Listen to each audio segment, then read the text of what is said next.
My name is Robert Kennedy. I'm an assistant professor in the Department of Earth and Environment at Boston University. All of these images are numbers.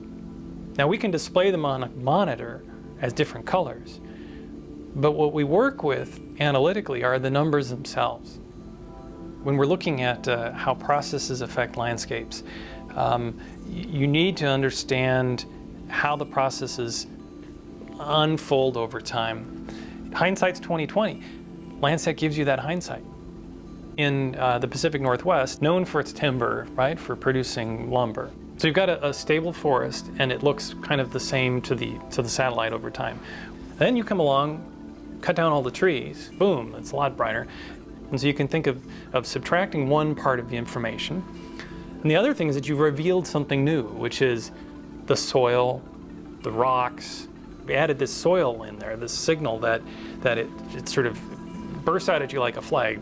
That soil signal that was there, that you saw right after the clear cut, immediately starts getting obscured. Grass will come in, shrubs will come in. So as that happens, the soil gets covered up, and so you can actually watch that whole process happen, from an older forest to this bright soil to recovering vegetation.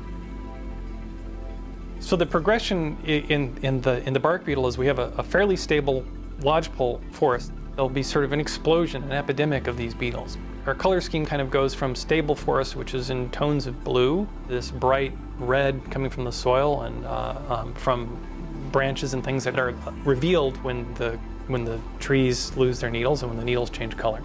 One of the insects that's increasingly important is a western spruce budworm. They don't go in and kill the tree outright, but have come in and eat the buds or the young needles off a tree. And so the satellite sees that as a bit of a darkening of the picture over time. By the end of the time period, we see pure yellow, and that's associated with broadleaf shrubs. It could even be a shrub field, just dense. Those bugs have changed the environment for everything else there, and the everything else there in this part of the world are shrubs, rhododendrons, other shrubs that are usually hanging out underneath the trees where it's kind of dark and shady. Boom, they get all this light, they love it, they grow like gangbusters. One of the interesting things about managing forests in the Pacific Northwest, you can see a very strict delineation on your landscape from the satellite's perspective, and that's just a manifestation of the policy differences, of the ownership differences. The idea behind science is to develop understanding, ultimately to be able to predict and understand processes. When we look at a change, when we look at those graphs of life histories of individual pixels, it's the numbers that drive everything. It's the numbers that we use to look at how severe things are. It's the numbers that we use to quantify how long did it take, or when did that start, or how big was that clear cut. The Landsat perspective is really the only tool that lets you look at what's going on at the scale that you're interested in, where you can see individual events and harvests and roads and houses, and at the same time look at the whole landscape.